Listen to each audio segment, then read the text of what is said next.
Hi, welcome back to my YouTube channel. ನಾನು ಗಾಯಿ ಚೇತು. ಸಂಜೆ ಆಗಿದೆ ಇವತ್ತು. ನಾವು ಟ್ರಿಪ್ಪಿಗೆ ಹೋಗಿದ್ವಲ್ಲ, ಟ್ರಿಪ್ಪಿಂದ ಬಂದು ಇದು ನೆಕ್ಸ್ಟ್ ಡೇ ವ್ಲಾಗ್ ಮಾಡ್ತಾ ಇದ್ದೀನಿ. ಇವತ್ತಿನ ವ್ಲಾಗ್ ಏನಪ್ಪ ಅಂದರೆ, ಆ್ಯಂಡ್ ನಾನು ಅಲ್ಲಿ ಏನೆಲ್ಲ ಪರ್ಚೇಸ್ ಮಾಡಿದೆ, ಆ್ಯಂಡ್ ಇವತ್ತು ನಾನು ಮನೇಲಿ ಪೂಜೆ ಎಲ್ಲ ಮಾಡಿಬಿಟ್ಟು ಸ್ವಲ್ಪ ಅಂದರೆ ಅಕ್ಕಪಕ್ಕದ ಮನೆಯವ್ರನ್ನೆಲ್ಲ ಕರೆದ್ಬಿಟ್ಟು ಪ್ರಸಾದ ಎಲ್ಲ ಕೊಡಬೇಕು ಅಂತ ಅಂದ್ಕೊಂಡಿದ್ದೀವಿ. ಸೊ ಪ್ರಸಾದ ಎಲ್ಲ ಡಿಸ್ಟ್ರಿಬ್ಯೂಟ್ ಮಾಡಬೇಕು. ಆ್ಯಂಡ್ ಅಮ್ಮ ಮನೆಗೆ ಸ್ವಲ್ಪ ಕಳಿಸ್ಬೇಕು. ಆಫೀಸ್ ಅಂದರೆ ನಮ್ಮ ಹಸ್ಬೆಂಡ್ ಕೆಲಸ ಮಾಡ್ತಾರಲ್ಲ, ಅವ್ರಿಗೆ ಸ್ವಲ್ಪ, ಆ್ಯಂಡ್ ನಮ್ಮ ಮೈದನ ಕೆಲಸ ಮಾಡ್ತಾರೆ, ಅವ್ರಿಗೆ ಸ್ವಲ್ಪ, ನಮ್ಮ ಅತ್ತೆ ಮನೆಗೆ ಸ್ವಲ್ಪ ಎಲ್ಲ ಕೊಡಬೇಕು. ಸೊ ಅದನ್ನು ಕೆಲಸ ಕೂಡ ಮಾಡಬೇಕು ಇವತ್ತು. ಹಾಗೆ ನಿಮ್ಮ ಜೊತೆ ಏನೇನು ತೊಗೊಂಡೆ ನಾನು ಅಂತ ಕೂಡ ಶೇರ್ ಮಾಡ್ಕೊಂಡ್ಬಿಡ್ತೀನಿ. ಬೆಳಗ್ಗೆಯಿಂದ ಬ್ಲಾಗ್ ಮಾಡೋಕ್ಕೆ ಆಗಿಲ್ಲ, ಬಿಕಾಸ್ ಅಷ್ಟು ಕೆಲಸ ಇತ್ತು. ತಗೊಂಡು ಬಂದಿರೋ ಬಟ್ಟೆ ಎಲ್ಲ ವಾಶ್ ಮಾಡೋದು, ಆ್ಯಂಡ್ ಮನೇಲಿ ಏನೂ ಇದ್ದಿದ್ದಿಲ್ಲ. ಅಲ್ಲಿ ಔಟ್ಸೈಡ್ ಹೋಗಿ ಸ್ವಲ್ಪ ಎಲ್ಲ ಪರ್ಚೇಸಿಂಗ್ ಎಲ್ಲ ಮಾಡ್ಕೊಂಡು ಬಂದ್ವಿ. ವೆಜಿಟೇಬಲ್ಸು, ಫ್ರೂಟ್ಸು, ಮತ್ತು ಹೂವು, ಪೂಜೆಗೆಲ್ಲ ಏನೇನು ಬೇಕೋ ಅದನ್ನೆಲ್ಲ ತೊಗೊಂಡು ಬಂದ್ವಿ. ಸೊ ಅದನ್ನೆಲ್ಲ ತೊಗೊಂಡು ಬಂದು ಪೂಜೆ ತೊಗೊಂಡು ಬರೋಕ್ಕೆ ಎಷ್ಟೊತ್ತಾಯಿತು. ಸೊ ಇನ್ನು ಪೂಜೆ ಎಲ್ಲ ಮಾಡಬೇಕು. ಸೊ ಅದು ಕೂಡ ನಿಮ್ಮ ಜೊತೆ ಶೇರ್ ಮಾಡ್ಕೊತೀನಿ. ಆ್ಯಂಡ್ ನಾನು ಅಲ್ಲಿ ನನಗೆ ಅಂತ ಜಾಸ್ತಿ ಏನೂ ತೊಗೊಂಡಿಲ್ಲ ನಾನು, ಬಟ್ ಮನೆಗೆ ಬೇಕಾಗಿರೋ ಐಟಮ್ಗಳಂತ ಕೆಲವೊಂದು ತೊಗೊಂಡೆ. ನನಗೆ ಅಂತ ತೊಗೊಂಡಿದ್ದು ಇದೊಂದೆರಡು ಮುತ್ತಿನ ಸರ ತೊಗೊಂಡೆ ಅಷ್ಟೇ. ಇದು 50 ರೂಪೀಸ್ ಒಂದು ಅಂತ ಹೇಳಿದ್ರು, 100 ರೂಪೀಸಿಗೆ 2 ಪೀಸಸ್ ಅಂತ ಹೇಳಿದ್ರು. ತುಂಬ ಚೆನ್ನಾಗಿತ್ತು. ಇದನ್ನು ನಾನು ಒಂದು ಮಲ್ಲೇಶ್ವರಮಲ್ಲಿ ಕೂಡ ಇಸ್ಕೊಂಡಿದ್ದೀನಿ, ಬಟ್ ಅಲ್ಲಿ 100 ರೂಪೀಸ್ ಪರ್ ಪೀಸ್ ಇತ್ತು. ಇಲ್ಲಿ ಇದು ಲಾಂಗ್ ತೊಗೊಂಡೆ, ಒಂದು ಶಾರ್ಟ್ ತೊಗೊಂಡೆ. ಇದು 50 ರೂಪೀಸ್ ಪರ್ ಪೀಸ್ಗೆ 50 ರೂಪೀಸ್ ಅಂತ ಹೇಳಿದ್ರು. ಸೊ ಹಾಗಾಗಿ 2 ಪೀಸ್ ತೊಗೊಂಡೆ. ಅಂತ ಇದೊಂದು ಟೊಕ್ಕಿ ತೊಗೊಂಡೆ, ಇದು 100 ರೂಪೀಸ್ ಅಂತ ಹೇಳಿದ್ರು. ತುಂಬ ಚೆನ್ನಾಗಿತ್ತು ನೋಡೋಕ್ಕೆ. ಅಂದರೆ ಇದನ್ನು ಫುಲ್ ಮಾಡಿದ್ರೆ ಫುಲ್ ಹಾಕೋಬೋದು. ಸೊ ಹಾಗಾಗಿ ಇದೊಂದು ಚೆನ್ನಾಗಿತ್ತು, ಕ್ಯೂಟಾಗಿದೆ ಅಂತ ಹೇಳ್ಬಿಟ್ಟು ಇದೊಂದು ತೊಗೊಂಡೆ. ಅದು ಬಿಟ್ಟು ನೆಕ್ಸ್ಟ್ ಧರ್ಮಸ್ಥಳದಲ್ಲಿ ನಾವು ಕೊಕೊನೆಟ್ ಆಯಿಲ್ ಎಲ್ಲ ಫೇಮಸ್ ಅಲ್ವಾ. ಸೊ ಹಾಗಾಗಿ ಅಲ್ಲಿ ಅಂದರೆ ಅತ್ತೆ ಮನೆಗೆ ಮತ್ತು ನಮ್ಮಮ್ಮ ಮನೆಗೆ ಸ್ವಲ್ಪ ಅಂತ ಕೊಕೊನೆಟ್ ಆಯಿಲು ಮತ್ತು ಸ್ಪೈಸಸ್ ಎಲ್ಲ ಇತ್ತು. ಅಲ್ಲಿ ಸ್ಪೈಸಸ್ ಎಲ್ಲ ಕಮ್ಮಿ ಇತ್ತು. ಸೊ ಹಾಗಾಗಿ ಕೆಲವೊಂದು ಕಡೆ ಸ್ಪೈಸಸ್ ಎಲ್ಲ ತೊಗೊಂಡ್ವಿ. ಮನೆಗೆ ಬೇಕಾಗತ್ತೆ ಚಕ್ಕೆ, ಲವಂಗ, ಆ ಥರದ್ದೆಲ್ಲ ಐಟಮ್ಗಳನ್ನ ಮನೆಗೆ ಅಂತ ತೊಗೊಂಡ್ವಿ. ಇದೊಂದು ಕ್ಯೂಟ್ ಪರ್ಸ್ ತೊಗೊಂಡೆ ನಾನು, ಬಿಕಾಸ್ ಇದು ನನಗಲ್ಲ, ನಮ್ಮ ಅಮ್ಮಗೆ. ಅವರು ಡೈಲಿ ಕೆಲ್ಸಕ್ಕೆ ಹೋಗೋದ್ರಿಂದ ಫೋನು ಮತ್ತು ಪರ್ಸ್ ಎಲ್ಲ ಇಟ್ಕೊಂಡು ಹೋಗೋಕ್ಕೆ ಬೇಕಾಗತ್ತೆ, ಚೆನ್ನಾಗಿರತ್ತೆ ಅಂತ ಹೇಳ್ಬಿಟ್ಟು ಇದು 180 ರೂಪೀಸ್ ಏನೋ ಹೇಳಿದ್ರು. ನಾನು 150 ಕೊಟ್ಬಿಟ್ಟು ತೊಗೊಂಡು ಬಂದೆ. ಅದು ಬಿಟ್ಟರೆ ಅಂದರೆ ನಮ್ಮ ಮನೆಗೆ ಅಂತ ನಾನು ತೊಗೊಂಡಿದ್ದು, ಇದನ್ನು ಓಪನ್ ಕೂಡ ಮಾಡಿಲ್ಲ ನಾನು. ತೋರಣ ತೊಗೊಂಡೆ, ಅಂದರೆ ಭತ್ತದಿಂದೆಲ್ಲ ತೋರಣ ಮಾಡಿರ್ತಾರಲ್ಲ. ಸೊ ಇದು ಓಪನ್ ಮಾಡಿಲ್ಲ ನಾನು, ಬಾಗಿಲಿಗೆ ಹಾಕ್ತಕ್ಕ ತೋರಿಸ್ತೀನಿ. ತೋರಣ ತೊಗೊಂಡೆ. ಇದು ನನಗೆ ತುಂಬ ದಿನದಿಂದ ಅಂದ್ಕೊಂಡಿದ್ದೆ ಈ ಥರದ್ದೇ ಮನೆಗೆ ತೋರಣ ಹಾಕಬೇಕು ಅಂತ. ಸೊ ಹಾಗಾಗಿ ನಾನು ಯಾವುದೇ ರೀತಿ ಪ್ಲಾಸ್ಟಿಕ್ ಹೂವು ಆಗಲಿ ಯಾವುದನ್ನು ಇದುವರೆಗೂ ಮನೆ ಓಪನ್ ಆದಾಗ್ಲಿಂದನೂ ಹಾಕೇ ಇರಲಿಲ್ಲ, ಹಾಗೆ ಬಿಟ್ಟಿದ್ದೆ. ಸೊ ಫೈನಲಿ ನನಗೆ ಅಲ್ಲಿ ಸಿಕ್ತು. 350 ರೂಪೀಸ್ ಏನೋ ಹೇಳಿದ್ರು. ನಾನು ಬೆಂಗಳೂರಲ್ಲೆಲ್ಲ ಕೇಳಿದ್ದೀನಿ 500 ರೂಪೀಸ್ ಮೇಲೆ ಹೇಳ್ತಾ ಇದ್ರು. ಸೊ ಹಾಗಾಗಿ ಅಲ್ಲಿ 350 ಹೇಳಿದ್ರು, ನಾನು 300 ರೂಪೀಸ್ ಕೊಟ್ಬಿಟ್ಟು ಇಸ್ಕೊಂಡು ಬಂದೆ. ತುಂಬ ಚೆನ್ನಾಗಿತ್ತು, ನನಗಂತೂ ತುಂಬ ಖುಷಿ ಆಯಿತು. ನಾನು ಹಸ್ಬೆಂಡಿಗೆ ಬೇಗ ಬೇಕು ಅಂತ ಹೇಳ್ಬಿಟ್ಟು ಅದೊಂದು ಇಸ್ಕೊಂಡೆ. ಆ್ಯಂಡ್ ಮನೆಗೆ ಬಂದಿದ್ದ ತಕ್ಷಣ ಓಪನ್ ಮಾಡಿ ಅದನ್ನು ನಾನು ಡೋರ್ಗೂ ಹಾಕಿದೆ. ತುಂಬ ಚೆನ್ನಾಗಿ ಕಾಣಿಸ್ತಾ ಇತ್ತು. ಆ್ಯಂಡ್ ನನ್ನ ಹತ್ರ ಈ ಥರ ಅಕ್ಕಿ ಗೂಡ್ದು ನಾನು ಯಾವುದೋ ಜಾತ್ರೆಯಲ್ಲಿ, ದೇವನಹಳ್ಳಿ ಜಾತ್ರೆಯಲ್ಲಿ ತೊಗೊಂಡಿದ್ದೆ. ಸೊ ಅದೂ ಇತ್ತು, ಅದನ್ನು ಹಾಕಿದೆ. ತುಂಬ ಚೆನ್ನಾಗಿ ಕಾಣಿಸ್ತಾ ಇತ್ತು, ನನಗಂತೂ ಖುಷಿ ಆಯಿತು. ನೆಕ್ಸ್ಟು ನಾನು ತೊಗೊಂಡಿರೋದ್ರಲ್ಲೇ ನನಗೆ ತುಂಬ ಇಷ್ಟ ಆಗಿದ್ದು, ಬೇಕೇ ಬೇಕು ಅಂತ ಹಠ ಮಾಡಿ ಅಷ್ಟು ದೂರದಿಂದ ತೊಗೊಂಡು ಬಂದಿದ್ದು ಅಂದರೆ ಇದು ಡೆಕೋರೇಟಿವ್ ಪೀಸು. ಇದು ಈ ಥರ ಇದೆ. ಇಲ್ಲಿ 3 ಸ್ಟೆಪ್ಸ್ ಇದೆ. ಇದು ವುಡ್ಡಲ್ಲಿ ಮಾಡಿರೋದು. ಹತ್ತತ್ರ ಒಂದು 3.5 to 4 kg ವೆಯ್ಟ್ ಏನೋ ಇದೆ. ಇದನ್ನು ನಾನು ಅಂದರೆ ಕುಕ್ಕೆಯಿಂದ ಬೆಂಗಳೂರಿಗೆ ಬರೋ ರೋಡಲ್ಲಿ, ಸಕಲೇಶ್ಪುರದಿಂದ ಸ್ವಲ್ಪ ಹಿಂದೆ ರೋಡಲ್ಲಿ ಇದನ್ನು ಸೇಲ್ ಮಾಡ್ತಾಯಿದ್ರು. ಒಂದು ಟೂ ಪ್ಲೇಸಸಲ್ಲಿ ನೋಡಿದ್ವಿ, ಬಟ್ ಮುಂದೆ ಬಂದುಬಿಟ್ಟಿದ್ದೀವಿ. ಹೋಗ್ಲಿ ಬಿಡು, ಅಷ್ಟು ದೂರ ಹೆಂಗೆ ಎತ್ಕೊಂಡು ಹೋಗೋದು ಅಂತ ಹೇಳ್ಬಿಟ್ಟು ಮುಂದೆ ಬಂದುಬಿಟ್ವಿ. ಬಟ್ ಒಂದು ಜಾಗದಲ್ಲಿ ತುಂಬ ಜನ ನಿಲ್ಲಿಸಿ ತೊಗೊತಾ ಇದ್ರು. ಆ್ಯಂಡ್ ಕಮ್ಮಿ ಪ್ರೈಸಿಗೂ ಕೂಡ ಇತ್ತು. ಇದಕ್ಕಿಂತ ದೊಡ್ಡ ಸೈಜೆಲ್ಲ ಇತ್ತು. ಬಟ್ ನಾವು ಬೈಕಲ್ಲಿ ಹೋಗಿರೋದ್ರಿಂದ ಬೈಕಲ್ಲಿ ಇಟ್ಕೊಂಡು ಬರೋಕ್ಕಾಗಲ್ಲ ಅಂತ ಹೇಳ್ಬಿಟ್ಟು 3 ಅಂದರೆ ಇಷ್ಟು ಹೈಟಲ್ಲಿ 3 ಸ್ಟೆಪ್ಸ್ ಇರೋದನ್ನ ತೊಗೊಂಡೆ ನಾನು. ಇದನ್ನು ನಾನು ಬೈಕಲ್ಲೇ ಅಲ್ಲಿಂದ ಬೆಂಗಳೂರವರೆಗೂ ಎತ್ಕೊಂಡು ಬಂದಿದ್ದೀನಿ.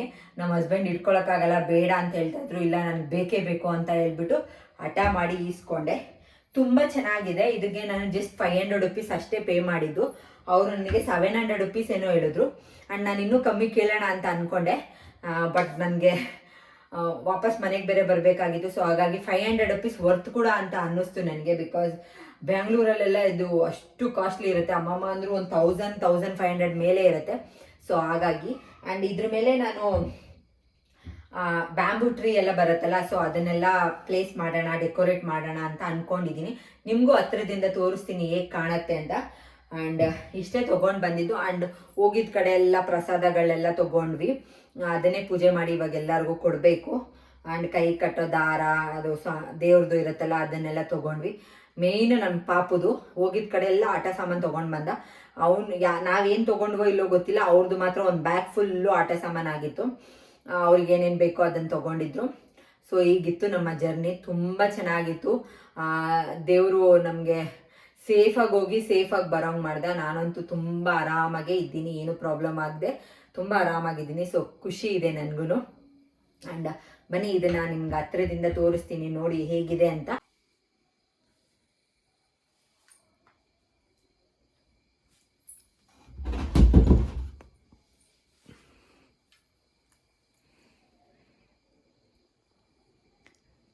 ಸೊ ಈ ಥರ ಇದೆ. ನನಗಂತೂ ತುಂಬ ಇಷ್ಟ ಆಯಿತು.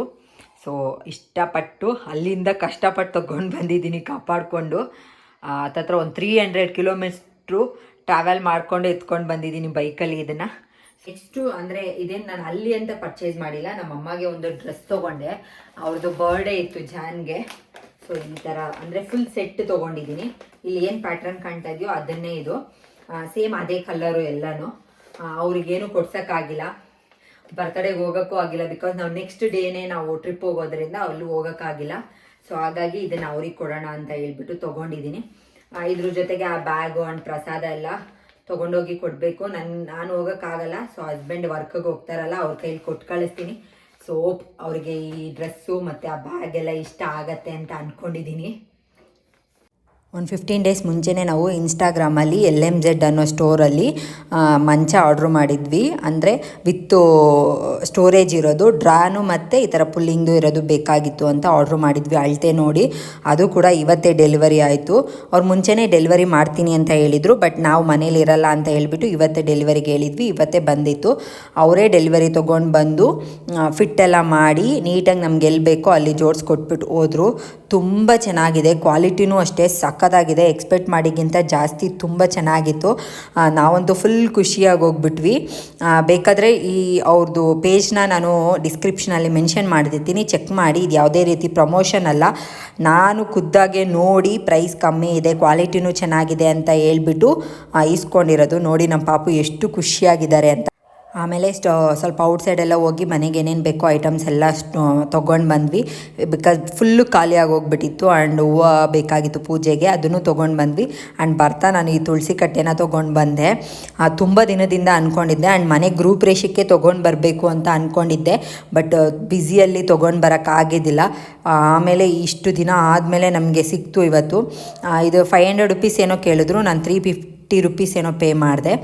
ಸ್ಮಾಲ್ ಸೈಜೇ, ನಮ್ಮ ಮನೆಗೆ ಇದು ಸಾಕು ಅಂತ ಹೇಳ್ಬಿಟ್ಟು ತೊಗೊಂಡು ಬಂದೆ. ಖುಷಿ ಆಯಿತು. ನಾನು ತುಂಬ ದಿನದಿಂದ ಅನ್ಕೊತಾ ಇದ್ದೆ ತೊಗೋಬೇಕು ಅಂತ.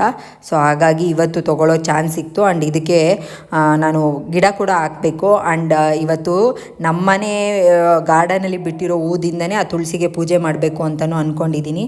ಸೊ ನೋಡಿ ಫೈನಲಿ ನಾನು ಹೇಳಿದ್ನಲ್ಲ ನಿಮಗೆ, ಆಲ್ರೆಡಿ ನಮ್ಮ ಮನೆ ಮೇಲೆ ಒಂದು ಗಿಡ ಬೆಳೆದಿತ್ತು, ತುಳಸಿ ಗಿಡ. ಅದಾಗದೇ ಬಂದಿತ್ತು. ಅದೇ ಗಿಡನ ಹಾಕಿ ನಮ್ಮನೆ ಗಿಡದಲ್ಲಿ ಬಿಟ್ಟಿರೋ ಹೂವನ್ನ ಇಟ್ಟು ಪೂಜೆ ಎಲ್ಲ ಮಾಡಿದೆ. ಸೊ ತುಂಬ ಖುಷಿ ಆಯಿತು. ಆ್ಯಂಡ್ ಆನ್ಲೈನಲ್ಲಿ ನಮ್ಮ ಇದನ್ನ ವಾಟ್ರ್ ಪ್ಯೂರಿಫೈಯರ್ ಆರ್ಡ್ರ್ ಮಾಡಿದ್ರು. ಅದು ಕೂಡ ನಾವು ಊರಿಗೆ ಹೋಗಿ ಬರೋಷ್ಟರಲ್ಲಿ ಆಲ್ರೆಡಿ ಫಿಟ್ ಆಗಿತ್ತು. ಸೊ ಅದನ್ನು ನಿಮ್ಗೆ ತೋರಿಸ್ತಾ ಇದ್ದೀನಿ. ಚೆನ್ನಾಗಿದೆ ಇದೂ. ಎಲ್ಲ ಒಂದೇ ದಿನ ಆಗೋಯ್ತು ಇವತ್ತು ಕೆಲಸ. ನಾನು ನಿಮಗೆ ವ್ಲಾಗ್ ಸ್ಟಾರ್ಟ್ ಮಾಡಬೇಕನ್ನೇ ಹೇಳಿದ್ದೆ. ಇವತ್ತು ನಾವು ಅಕ್ಕಪಕ್ಕದ ಮನೆಯವ್ರಿಗೆಲ್ಲ ಕರೆದು ಅರಿಶಿನ ಕುಂಕುಮ ಕೊಟ್ಟು ಪ್ರಸಾದ ಡಿಸ್ಟ್ರಿಬ್ಯೂಟ್ ಮಾಡಬೇಕು ಅಂತ. ಸೊ ಇವಾಗ ಟೈಮ್ ಬೇರೆ ಆಗೋಗ್ಬಿಟ್ಟಿತ್ತು. ಬಿಕಾಸ್ ಮನೆ ಕೆಲಸ ಎಲ್ಲ ಮಾಡಿ, ಮನೆಯೆಲ್ಲ ಕ್ಲೀನ್ ಮಾಡಿ, ಒಂದು 5 ಡೇಸ್ ಮನೇಲಿ ಇದ್ದಿಲ್ವಲ್ಲ, ಮನೆಯೆಲ್ಲ ಸ್ವಲ್ಪ ಗಲೀಜಾಗಿತ್ತು. ಸೊ ಹಾಗಾಗಿ ಎಲ್ಲ ಕ್ಲೀನ್ ಮಾಡಿ ರೆಡಿ ಮಾಡಿ ಪೂಜೆಗೆಲ್ಲ ರೆಡಿ ಮಾಡೋಷ್ಟರಲ್ಲಿ ಒಂದು 6:30 7 o'clock ಆಗೋಗ್ಬಿಟ್ಟಿತ್ತು. ಸೊ ಹಾಗಾಗಿ ಬೇಗ ಬೇಗ ಮಾಡ್ತಾಯಿದ್ದೀವಿ. ಎಲ್ಲ ರೆಡಿ ಮಾಡಿ ಪೂಜೆ ಎಲ್ಲ ಮಾಡ್ತಾಯಿದ್ದೀನಿ ಇವಾಗ. ನಮ್ಮ ಪಾಪು ನಾನು ಮಾಡ್ತೀನಿ ಅಂತ ನನಗೆ ಸ್ವಲ್ಪ ಸುಸ್ತಾಗ್ತಾಯಿತ್ತು. ಮಧ್ಯದಲ್ಲಿ ಗ್ಯಾಪ್ ತೊಗೊಂಡು ಕೆಲಸ ಮಾಡ್ತಾಯಿದ್ದೆ. ಸೊ ಹಾಗಾಗಿ ಲೇಟ್ ಆಯಿತು. ಇವತ್ತು ನಾನು ಯಾವ್ಯಾವ ದೇವಸ್ಥಾನಕ್ಕೆ ಹೋಗಿದ್ದೆ ಎಲ್ಲ ದೇವಸ್ಥಾನದ ಪ್ರಸಾದನೂ ಅಲ್ಲಿ ಇಟ್ಟು ಪೂಜೆ ಮಾಡ್ತಾಯಿದ್ದೀವಿ. ಇವಾಗ ನಾವು ಶೃಂಗೇರಿಯಿಂದ ತೊಗೊಂಡು ಬಂದ್ವಿ, ಯಾಕಂದರೆ ಪಾಪಗೆ ಅಕ್ಷರಾಭ್ಯಾಸ ಮಾಡಿಸಿದ್ವಲ್ಲ. ಸೊ ಅಲ್ಲಿ ಪ್ರಸಾದ ಕೊಟ್ಟರು, ಅದನ್ನು ತೊಗೊಂಡು ಬಂದ್ವಿ. ಆ್ಯಂಡ್ ನೆಕ್ಸ್ಟು ಧರ್ಮಸ್ಥಳಕ್ಕೆ ಹೋದ್ವಿ, ಅಲ್ಲಿಂದನೂ ಕೂಡ ಪ್ರಸಾದ ತೊಗೊಂಡು ಬಂದಿದ್ವಿ. ನೆಕ್ಸ್ಟು ಅನ್ನಪೂರ್ಣೇಶ್ವರಿ ಹೊರನಾಡಿಗೆ ಹೋಗಿದ್ವಿ, ಅಲ್ಲೂ ಕೂಡ ತೊಗೊಂಡು ಬಂದಿದ್ವಿ. ಆಮೇಲೆ ಕುಕ್ಕೆ ಸುಬ್ರಹ್ಮಣ್ಯ ಮತ್ತು ಕಳಸ ದೇವಸ್ಥಾನಕ್ಕೆ ಹೋಗಿದ್ವಲ್ಲ, ಅಲ್ಲೆಲ್ಲಯಿಂದನೂ ಪ್ರಸಾದ ತೊಗೊಂಡು ಬಂದಿದ್ವಿ. ಸೊ ನೋಡಿ ಫೈನಲಾಗಿ ಈ ಥರ ಇಕ್ಕಿದ್ವಿ. ಆ್ಯಂಡ್ ಇವತ್ತು ಏನು ನಮಗೆ ಒಳ್ಳೆ ಆಗಿದ್ದು ಅಂದರೆ ಅಯೋಧ್ಯೆದು ಕೂಡ ನಮಗೆ ಅಕ್ಷತೆ ಕಾಳು ನಮ್ಮ ಮನೆ ಬಾಗಿಲಿಗೆ ಬಂದು ಸೇರಿತು. ಸೊ ಅದೂ ಖುಷಿ ಆಯಿತು. ಅದನ್ನು ಇಟ್ಟು ಇವಾಗ ಪೂಜೆ ಎಲ್ಲ ಮಾಡ್ತಾಯಿದ್ದೀವಿ. ನಮ್ಮ ಪಾಪು ನಾನೇ ಮಂಗಳಾರತಿ ಕೊಡ್ತೀನಿ ಅಮ್ಮ ಅಂತ ಹೇಳ್ಬಿಟ್ಟು ಎಲ್ಲರಿಗೂ ಕೊಡ್ತಾ ಇದ್ದಾರೆ. ಅವರಿಗೆ ಇದರಲ್ಲೆಲ್ಲ ಸ್ವಲ್ಪ ಇಂಟ್ರೆಸ್ಟ್ ಜಾಸ್ತಿ. ನಾವು ಏನು ಮಾಡ್ತಾ ಇರ್ತೀವಿ ಅದರಲ್ಲಿ ಇನ್ವಾಲ್ವ್ ಆಗೋದು, ಪ್ರತಿಯೊಂದು ಕೆಲಸನೂ ಮಾಡ್ತಾನೆ. ಸೊ ಬಿಸಿ ಆಗ್ತಾಯಿತ್ತು ಅಂತ ಹೇಳ್ಬಿಟ್ಟು ನಾನು ಈಸ್ಕೊಂಡು ಮಿಕ್ದವ್ರಿಗೆಲ್ಲ ಕೊಟ್ಟೆ. ಇವಾಗ ಪೂಜೆ ಎಲ್ಲ ಆಯಿತು. ತುಂಬ ಖುಷಿ ಆಯಿತು, ಮನಸ್ಸಿಗೇನೋ ಒಂಥರ ನೆಮ್ಮದಿ.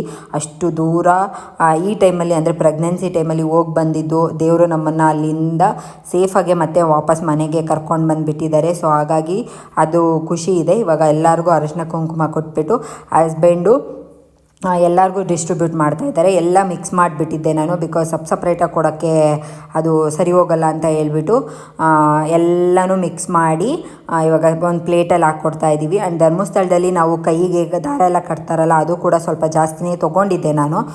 ಅಂದರೆ ಹಸ್ಬೆಂಡ್ ತೊಗೊಂಡಿದ್ರು ಸ್ವಲ್ಪ ಜಾಸ್ತಿನೇ, ಅದನ್ನು ಎಲ್ಲರಿಗೂ ಒಂದೊಂದು ಕೊಡ್ತಾ ಇದ್ದಾರೆ. ಸೊ ಹಸ್ಬೆಂಡ್ ಎಲ್ಲ ಪ್ಲೇಟಲ್ಲಿ ಹಾಕಿ ಕೊಡ್ತಾ ಇದ್ದಾರೆ. ನಾನು ಅವರಿಗೆಲ್ಲರಿಗೂ ತೊಗೊಂಡೋಗಿ ಕೊಡ್ತಾಯಿದ್ದೀನಿ. ಆ್ಯಂಡ್ ತೀರ್ಥನೂ ಅಷ್ಟೇ, ಎಲ್ಲನೂ ಮಿಕ್ಸ್ ಮಾಡಿಬಿಟ್ಟಿದ್ದೆ ನಾನು ತೀರ್ಥ, ಅದನ್ನು ಕೂಡ ಕೊಟ್ವಿ. ಮನಸ್ಸಿಗೇನೋ ಒಂಥರ ನೆಮ್ಮದಿ, ತುಂಬ ಖುಷಿ ಆಯಿತು. ಎಲ್ಲನೂ ಒಂದು 5 ಜನ ಮುತ್ತೈದೆಯರನ್ನ ಕರೆದು ಕೊಡಬೇಕು ಅಂತ ಹೇಳ್ತಾರೆ. 5 ಜನಕ್ಕಿಂತ ಜಾಸ್ತಿನೇ ಬಂದಿದ್ದರು, ಲೆಕ್ಕ ಏನು ಹಾಕಿದ್ದಿಲ್ಲ. ಅಕ್ಕಪಕ್ಕ ಇರೋರ್ನೆಲ್ಲರನ್ನೂ ಕರೆದಿದ್ವಿ ನಾವು. ಸೊ ಬಂದರು, ಎಲ್ಲರಿಗೂ ಕೊಟ್ಟರು. ಎಲ್ಲರೂ ತುಂಬ ಚೆನ್ನಾಗಿದೆ, ಒಳ್ಳೆಯದಾಗಲಿ ನಿನಗೆ ಅಂತ ಬ್ಲೆಸ್ ಮಾಡಿದ್ರು. ಸೊ ಈ ಟೈಮಲ್ಲಿ ನನಗೆ ದೊಡ್ಡವರ ಆಶೀರ್ವಾದ ತುಂಬ ಇಂಪಾರ್ಟೆಂಟ್ ಆಗುತ್ತೆ. ಸೊ ಹಾಗಾಗಿ ದೊಡ್ಡವರ ಆಶೀರ್ವಾದದ ಜೊತೆ ದೇವರ ಆಶೀರ್ವಾದನೂ ಇದೆ ಅಂತ ಅಂದ್ಕೊಂಡೆ. ಆ್ಯಂಡ್ ನಮ್ಮ ಪಾಪನೂ ತೀರ್ಥ ಎಲ್ಲ ಕುಡಿತಾ ಇದ್ದಾರೆ. ಸೊ ಫೈನಲಾಗಿ ಎಲ್ಲರಿಗೂ ಡಿಸ್ಟ್ರಿಬ್ಯೂಟ್ ಮಾಡಿ ಎಲ್ಲರಿಗೂ ಮಾಡಿದ್ದಾಯಿತು. ಇವಳು ನನ್ನ ಮನೆ ಪಕ್ಕದ ಮನೆ ಹುಡುಗಿ, ನನ್ನ ಫ್ರೆಂಡು, ಅವಳು ನಗಾಡ್ತಾ ಇದ್ಲು ಬೇರೆ ಏನೋ ವಿಷಯ ಮಾತಾಡಿಕೊಂಡು. ಸೊ ಹಾಗಾಗಿ ಇವಾಗ ಎಲ್ಲರಿಗೂ ಕೊಟ್ಟಿದ್ದಾಯಿತು. ಎಲ್ಲರೂ ಆಶೀರ್ವಾದ ಮಾಡಿ ಹೋದರು. ಆ್ಯಂಡ್ ನಾನು ಕೂಡ ಇವಾಗ ಅರಿಶಿನ ಕುಂಕುಮ ತೊಗೊಂಡು ಸ್ವಲ್ಪ ಪ್ರಸಾದ ಎಲ್ಲ ತಿಂದಿದ್ದು ಮುಗೀತು.